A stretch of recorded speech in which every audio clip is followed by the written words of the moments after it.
Адам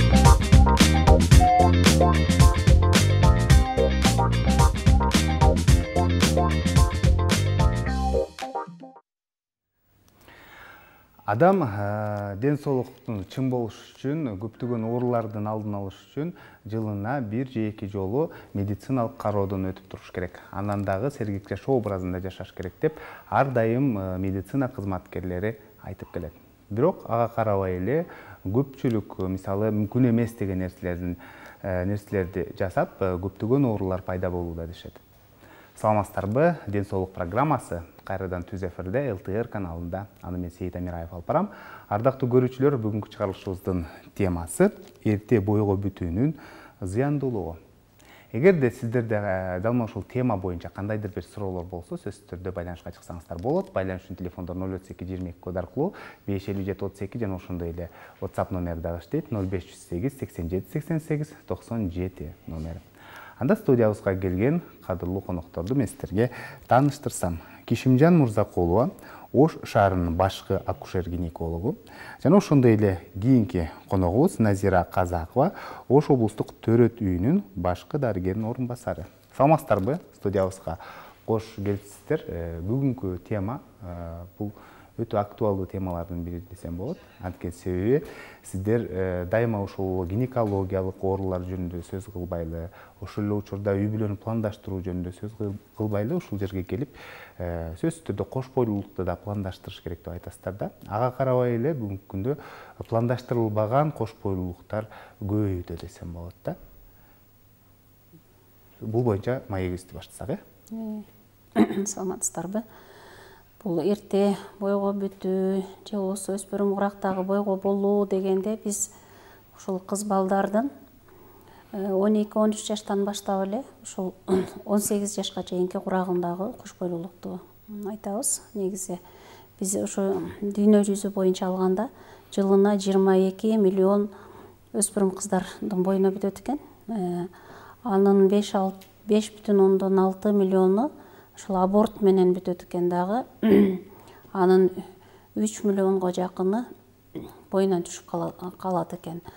Анан ошо калган кош бойлуулук деле ошол ичиндеги ымыркайдын өлүмү менен же болбосо эненин өлүмү менен коштолуп, бул мезгилдеги кош бойлуулук өтө кооптуу болуп, бул дүйнө жүзүндөгү актуалдуу проблемалардын бири десек жаңылышпайбыз.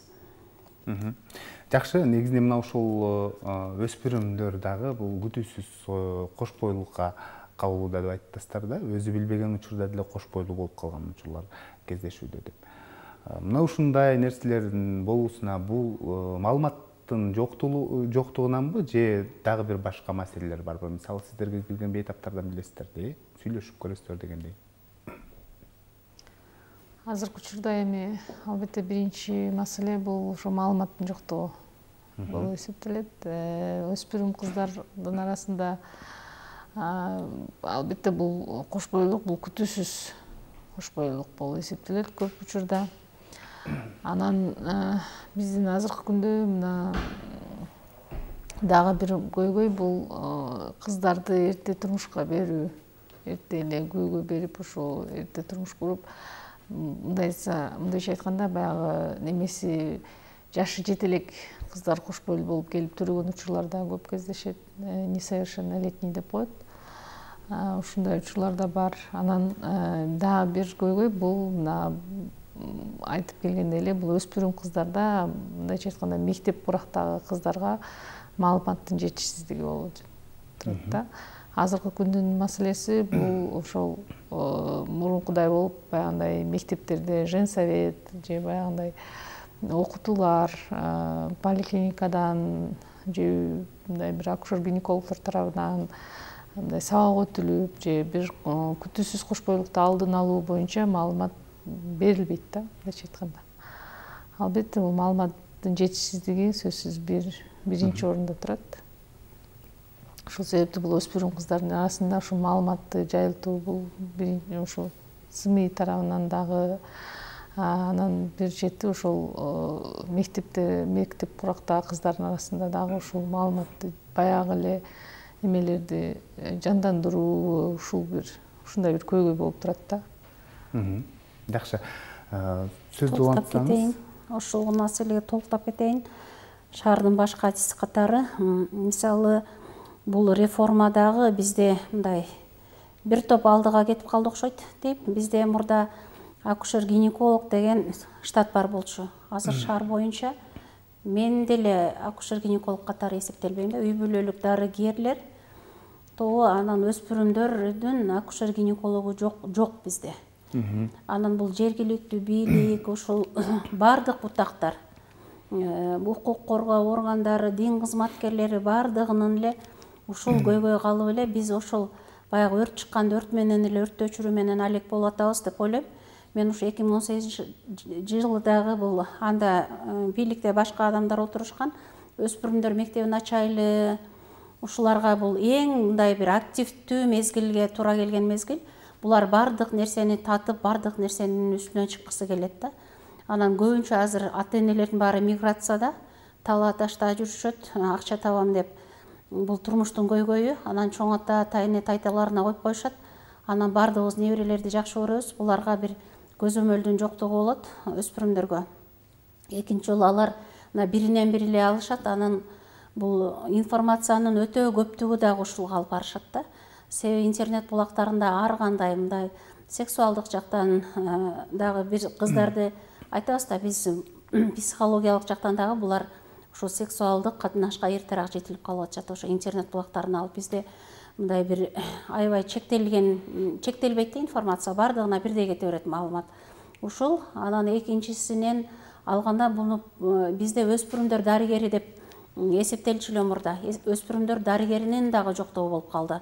Бул ошол үй бүлөлүк дарыгердин эле мисалы 1700 калкты тейлей турган болсо, ошон үчүн өспүрүмдөр ал эми үй бүлөлүк дарыгерге бардык кызмат башына үйүлгөн.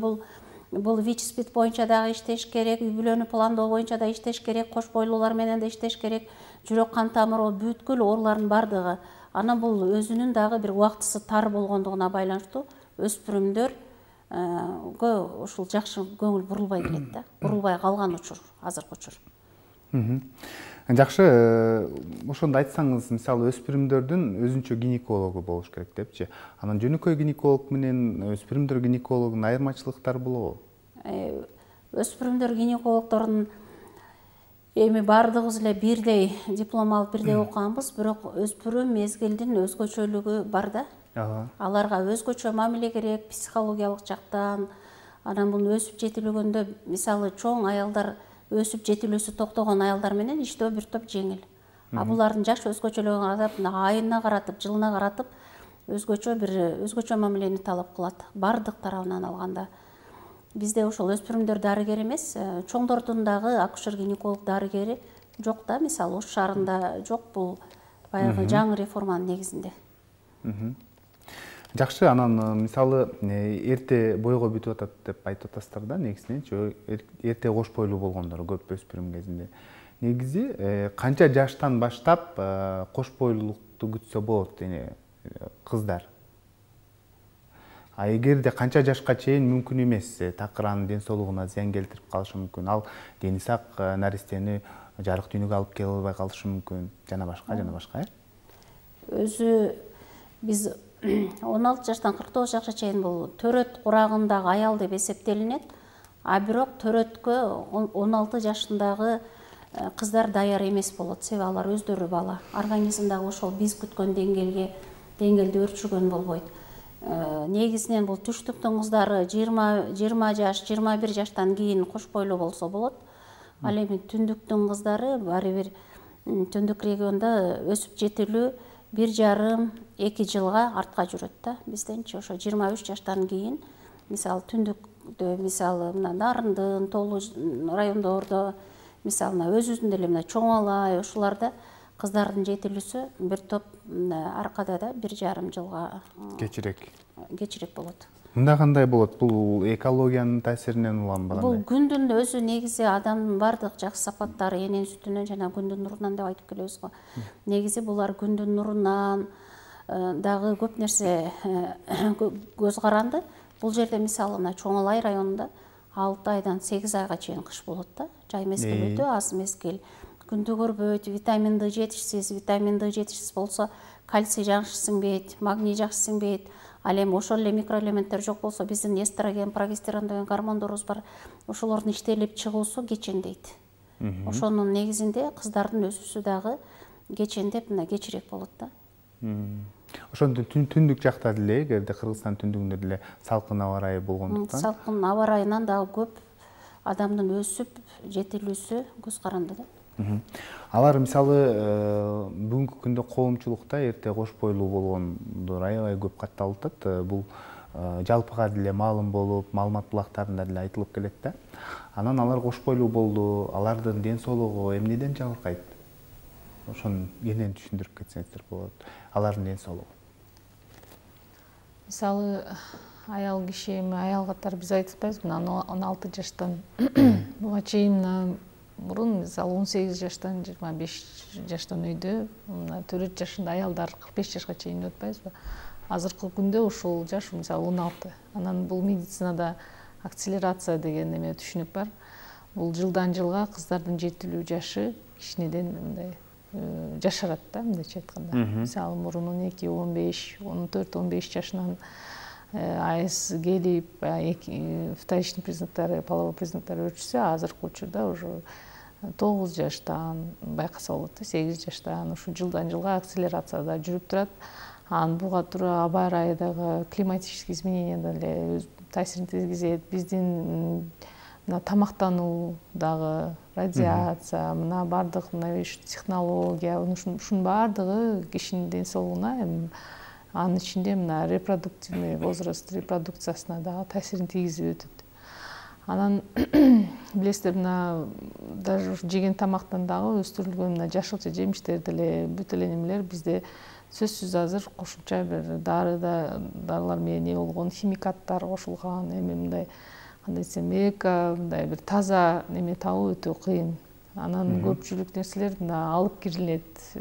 Мисалы сырттан алып келген немелер да көп, продукция да көп, өзүбүздө өндүрүлгөн желсе, ошонун мындай витаминдүүлүгү дагы, сиңимдүүлүгү дагы анын пайдасы көбүрөөк болот да өзүчө.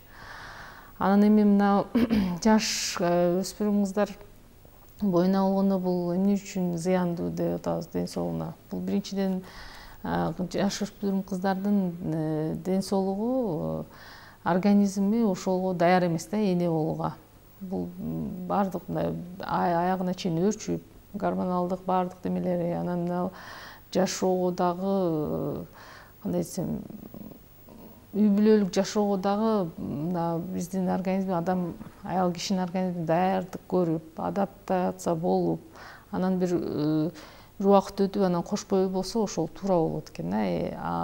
Өзгөрүүлөр психологиялык жактан дагы, анатомиялык жактан дагы бул толук жетилүү болуп, анан кийин кош бойлуу болуп төрөсө, бул эне, конечно, эне жакшы бала төрөйт. Ал эми мындай өспүрүм кыздар кош бойлуу болгондо булар сөзсүз бир бузууларга дуушар болот. Мындай айына жетпей төрөгөндөр, боюнан түшкөндөр, эрте төрөттөр, инфекцияга баткалы алат. Анан ичиндеги өскөн бала дагы психикалык, неврологиялык мындай бир өнөкөт оорулар менен көбүрөөк дуушар болот экен, көбүрөөк кездешет экен ушуларда. Анан сиздер билгендей эле өспүрүм жаштагы кыздар бул күтүүсүз кош бойлуулук болот көп учурда. Анан көпчүлүгү абортко барышат дагы. Бул дагы аборт дагы эч качан мындай бир өзүнүн кабылдоосуз калбайт, сөзсүз бир изин калтырат, ден соолугуна зыян келтирет, кийинки кош бойлуулук болобу болбойбу деген маселе жаралат, ушундай көйгөйлөрдү жаратат да.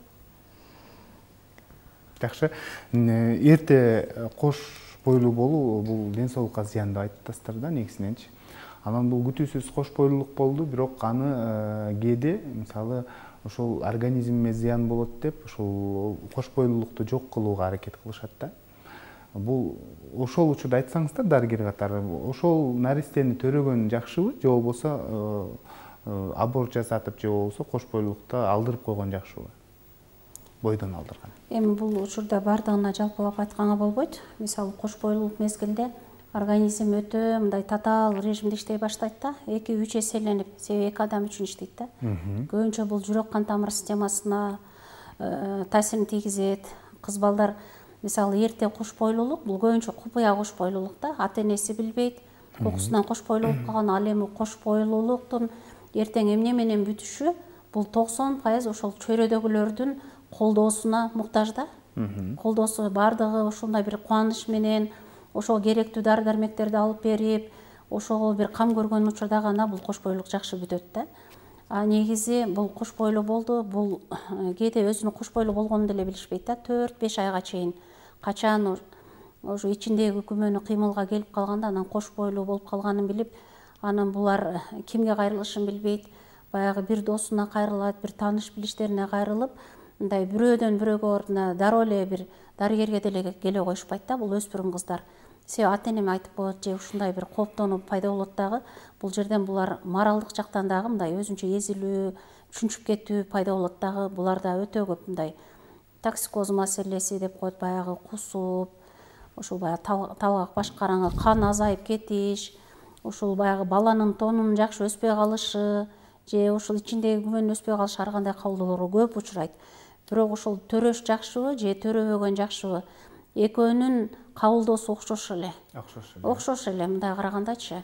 Анан төрөп алганда эми баягы организм ошончо гормон 9 айга эсептелип чыгат да. Ошол гормондун бардыгы иштетилип, бардыгы билип, анан канчалык ошол бала бул купуя болду, жашыруун боюнда болду, ата-эне баары өзүнүн баласына аяйт. Мында кичине кызга кам көрүү башталат да.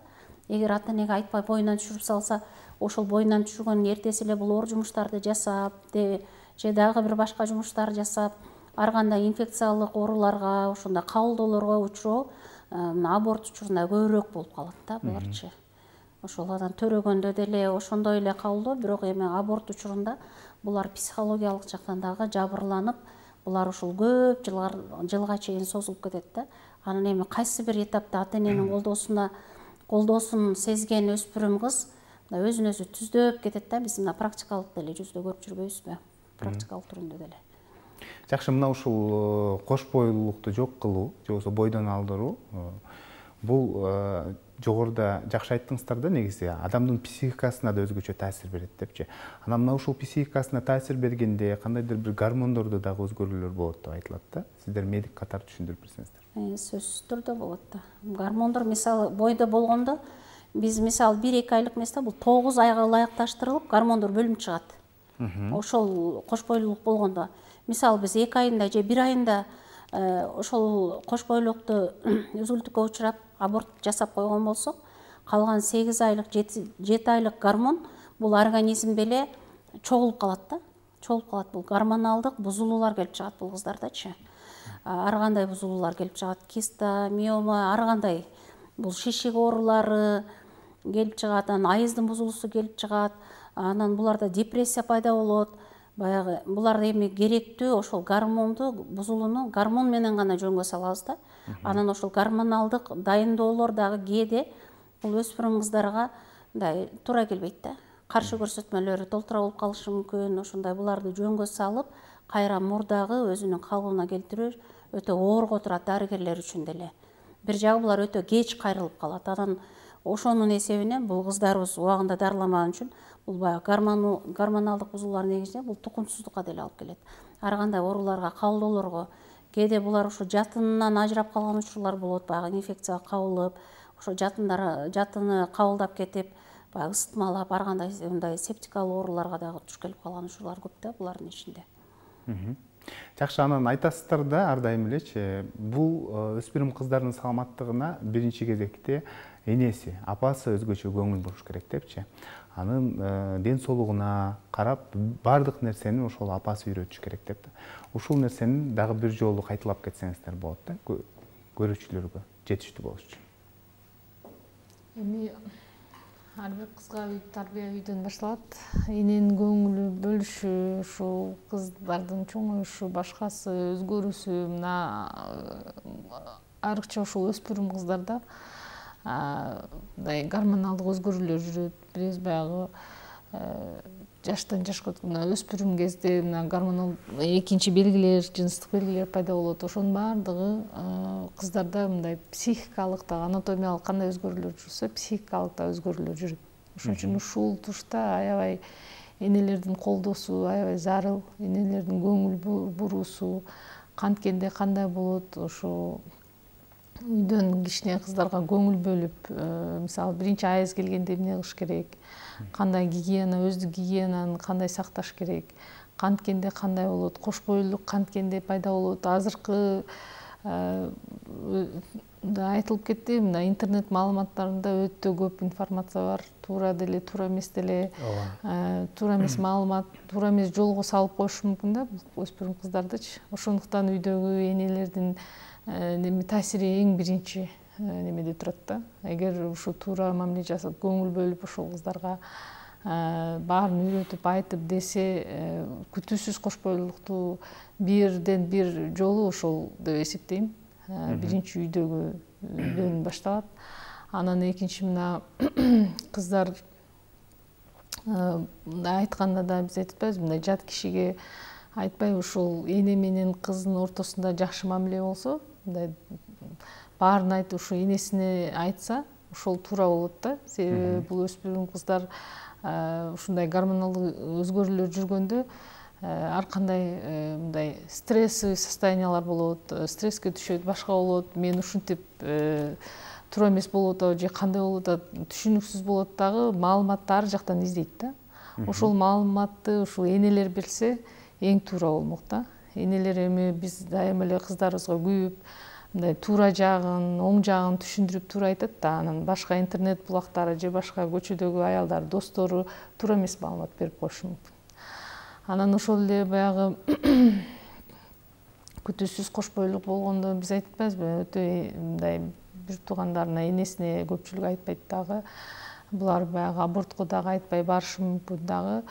Бул аборттор мындай криминалдык аборт деп айтылат да, мына кечкисин же мамлекеттик эмес эмеге барышат, кайрылышат. Себеби эч ким билбеш керек. Бул жашыруун болот көбүнчө. Анан ошонун баардыгы өзүнөн кийинки кабылдоолорду алып келет да. Кандай шарттарда, кандай санитардык шарттарда бул аборт жасалды, кайсы убакта, кандай көргөзмө менен, аборттон кийинки кабылдоолор алдын алынды, алынбадыбы. Бул өспүрүм кыздар биз билишибизче көрүп эле жүрөбүз, бир кайрылган боюнча, аборт жасап койгон боюнча экинчи кайрылбайт да. Ошол бойдон баягы күнүмдүк турмушуна кирип кетет дагы. Бул кандай боюна болду, зордуктоо менен болду, башка менен болду, эч ким билбейт да. Психикалык дагы акыбалы аябай көйгөй туудурат. Ошон үчүн айтат элем, ушул энелерден биринчи кезекте ошо энелер кыздарына өспүрүм кезде аябай көңүл бөлүп, үйдөн ошо тарбияны үйдөн баштасак, үйдөн түшүндүрүп айтсак, көптөгөн ушул күтүүсүз кош бойлуулукту алдын алмакпыз. Жакшы, мындай деген суроо келиптир. Жалпылай берсем, баягы этеккирдин келүүсү, мисалы, жаш өспүрүм кыздарда канча убакытка чейин келет? Мисалы, көп келүүсү, аз келүүсү деле бул патологиялык оору деп билсек болобу? Болот. Кыз балдардыкы эми ар кандай. Бул Назыр уламан айтып кетти го. Кыз балдардыкы акселерация дейт. Азыр ушул 7-8 жаштан айыз көрүп калган кыздарыбыз деле бар. Негизи 16-20га чыгып кеткен кыздарыбыз эле айыз көрбөгөн кыздарыбыз бар. Негизи айыздын эң нормалдуу мезгили 3 күндөн 10 күнгө чейин болот. 3 күнгө чейинкиси дагы бул айыз эмес, бул мисалы шариаттык мааниде эле бул истихаза болуп эсептелет, же болбосо бул оорулуунун кан көрүүсү дегендей болуп калат. 10 күндөн ашып кетсе дагы бул ошол истихаза деп эсептелет, бул дагы оорулуунун кан көрүүсү.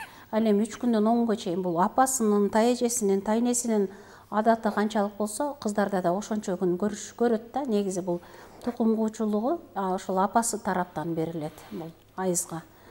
Ошону эске алабыз. Анан баягы айыз келип баштаганда 1 жылга чейин бул ошонун калыптануу мезгили болот. Мисалы 1 жылга чейин буга өзүнө коюп коюш керек да, өзү калыптанат. Эч кандай дары-дармек бербешибиз керек. Эгер 1 жылдын ичинде ушул калыптанбаса, анда биз ага кийлигишибиз керек. Жакшы, мындай деген суроо калтырыпты теле көрүүчүбүз. Саламатсыздарбы? Бөйрөгү ооругандар дейт, энурез менен ооругандар эгерде кош бойлуу болуп калса дейт, кандай болот деген суроо калтырыпты да. Бөйрөк ооругандар эми бөйрөктүн оорусу бул сезгенүүсү болот, пиелонефрит болушу мүмкүн, ташы болушу мүмкүн. Эми бөйрөктүн оорулары көп. Бөйрөк оорусу кош бойлуулукка эч кандай таасирин тийгизбейт. Эгер ошол кезде сезгенбесе, оорубаса, температура болбосо, Эгер кош бойлуу болуп, анан мурдатан бөйрөгү ооруп жүрүп, анан кош бойлуу болуп, бирок ошол тушта оорубай, температура болбой, жашына жүрсө эчтеке болбойт. Эгерде кош бойлуу болуп, анан бөйрөгү ооруп, температурасы көтөрүлүп, дене табы көтөрүлүп, ооруп калса, анда дарылап өз учурунда. Кайра эле кош бойлуулуктун эч качан бөйрөк оорусу бул кош бойлуулукту токтотуу же болбосо аборт жасоого көргөзмө болуп эсептелбейт да. Бөйрөк оорусу менен аялдар кош бойлуу болуп эле, төрөп эле, жашынакай төрөп алса болот. Энуроз менен ооругандар дейт. Энуроз менен ооругандарда деле өзгөчөлүк жок. Кайра ушул кош бойлуулукта ошол мен билген 1-2 кош бойлуу мезгилде ошол энурезия калып кеткен да. Калып кеткен. Жакшы жака өзгөрүү болгон да. Себеби психологиялык жактан да бул өзүн эне болууга даярдайт. Организм да өзүнчө мындай калыптанып, башкалыкка түшүп калганын көрөбүз да кош бойлуулукта. Негизинен бул энуроз оорусун мен билгенде неврологдор жана психиатрлар дарылайт эмеспи?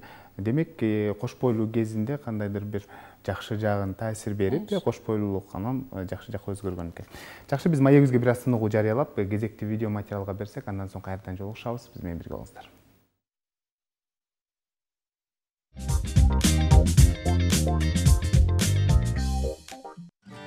Бойдон алдыруунун кайсы гана түрү болбосун, акыры жүрүп ден соолукка залакасын тийгизет. Аборт кылаардан мурда анын түрлөрүнө кандай болорун, натыйжасы эмнеге алып келерин жакшы билип алуу керек. Аборт негизинен 3 түргө бөлүнөт. Мини аборт бул вакуум аспирациясы 4-5 жума болгон түйүлдүккө жасалат. Жергиликтүү наркоз менен жасалып, жатынга түйүлдүктү сордуруп ала турган ийне же болбосо вакуум киргизилет. 5 мүнөт убакытты алган аборт аялдын ден соолугу жакшы экенине 100% кепилдик болгондо гана жасалат. Медикаментоздук аборт бул 5-8 жумалык түйүлдүктөргө жасалат.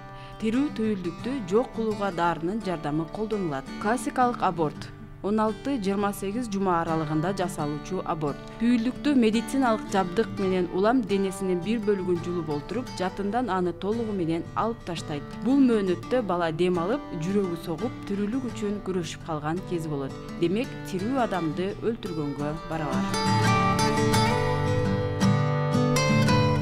Дары-дармек менен бойдон алдыруу жеңил угулганы менен башка аборттордой эле кооптуу. Дары-дармек менен бойдон түшүргөндө деле аял физиологиялык жактан да, психологиялык жактан да зыян тартат. Ал эми физиологиялык жактан аборт азыр же эртең болбосо да, кийин же жаш өткөндө сөзсүз кедергисин тийгизет. Дары биринчиден күчтүү болуп, башка органдарга туура эмес таасир этет.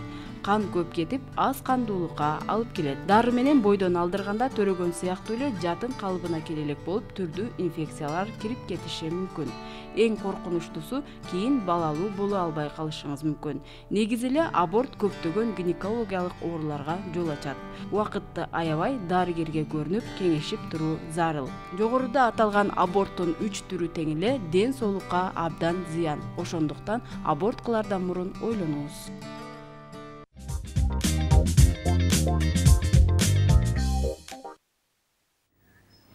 Урматтуу теле көрүүчүлөр, сиздер ден соолук программасын түз эфирде көрүп жатасыздар. Бүгүн биз эрте бойго бүтүүнүн зыяндуулугу деген теманын айланасында маектешип жатабыз. Эгерде кандайдыр бир суроолор болсо, сөзсүз түрдө байланышка чыксаңыздар болот.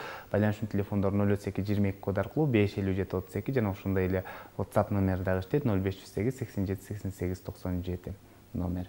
Жогоруда көрдүңүздөр, мына бойдон алдыруунун түрлөрү жөнүндө да. Анан ушул бойдон алдыруунун түрлөрүн дагы өзгөчө мааниге ээ деп айтылат да. Себептен де ошол аял кишинин ден соолугуна зыян келтирип коюп, доо кетип калган учурлар болот депчи. Ушул боюнча айтып берсеңиздер, кайсыл түрү зыяны аз негизи? Биз эми баягы коркунучсуз аборт деп биз бул жөнүндө атайын берүү да болгон эле го. Негизи баягы дары-дармек менен түшүрүүдө фармаборт деп коебуз. Бул фармацевтикалык аборт. Ошол дары-дармекти кабыл алуу менен бойдон түшүрүү бул.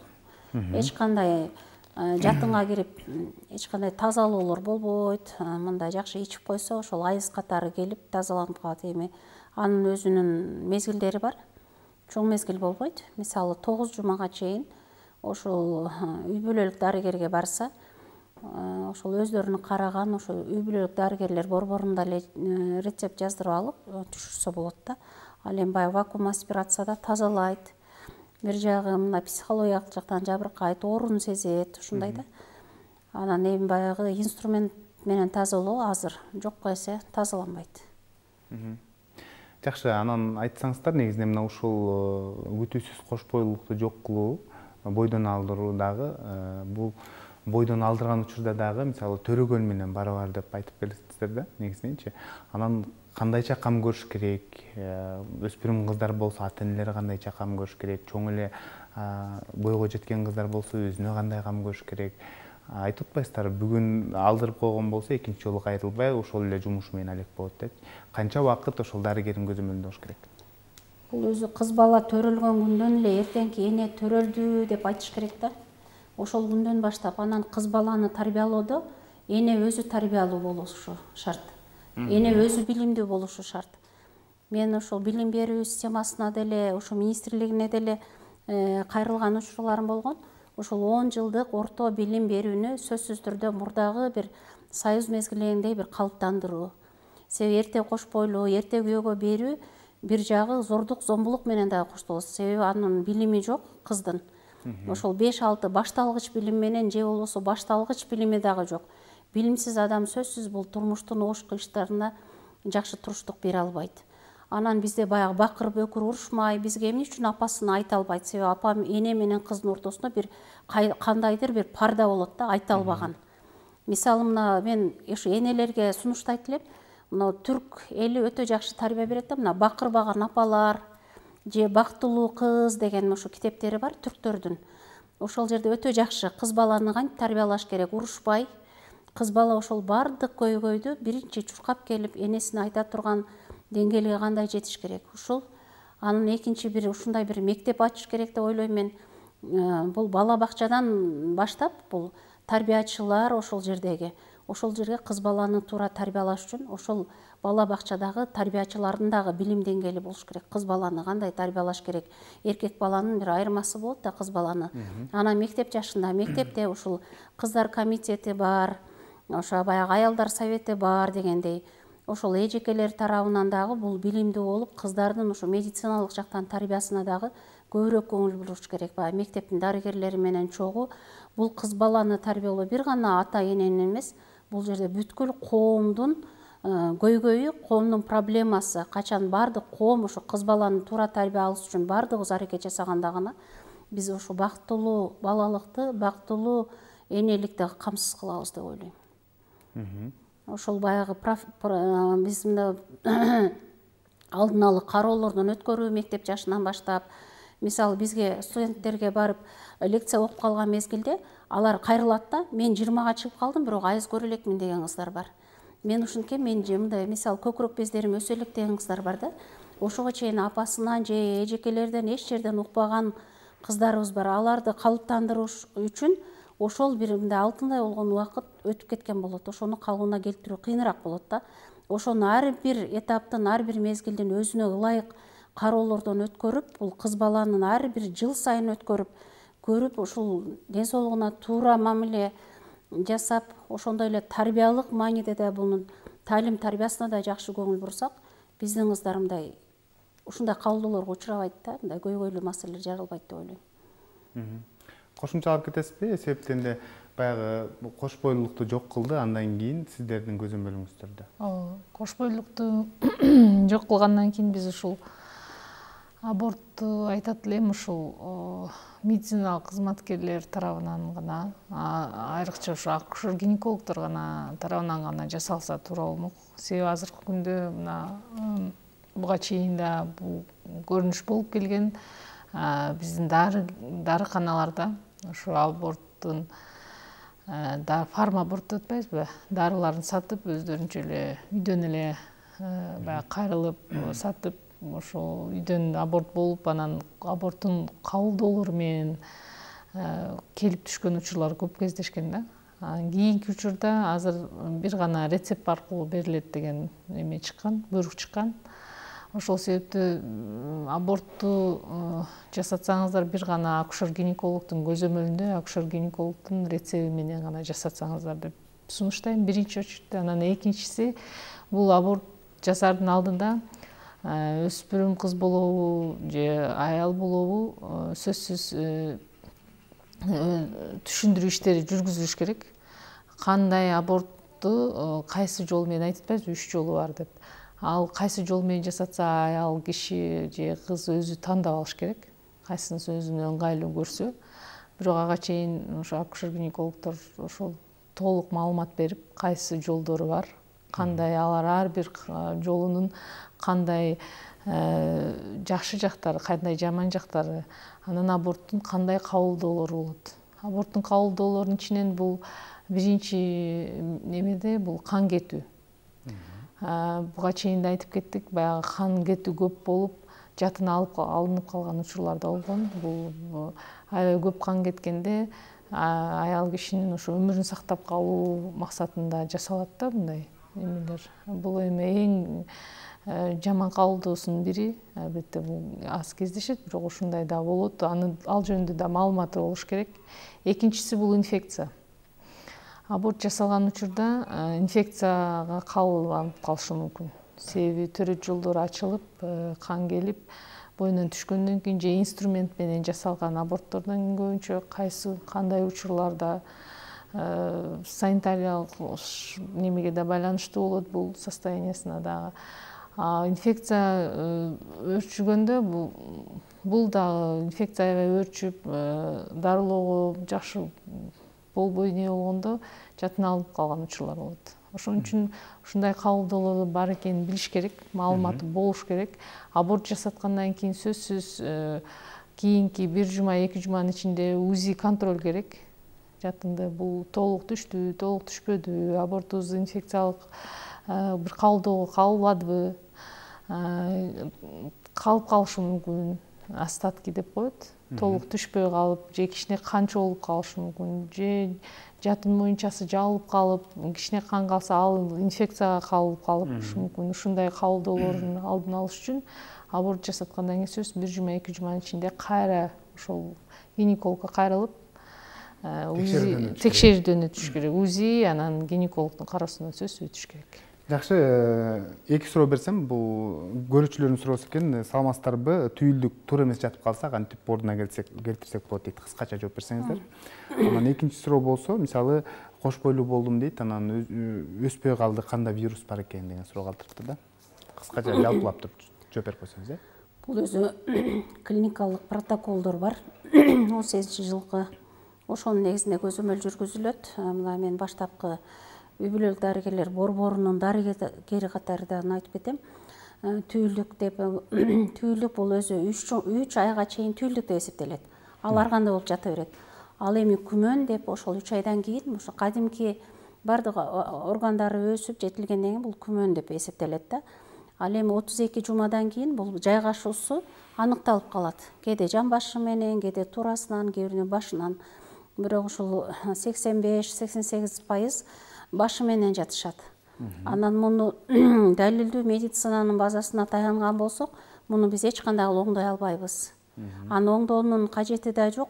Оңдойбуз дегенде көп кабылдоолорго учурап да калат.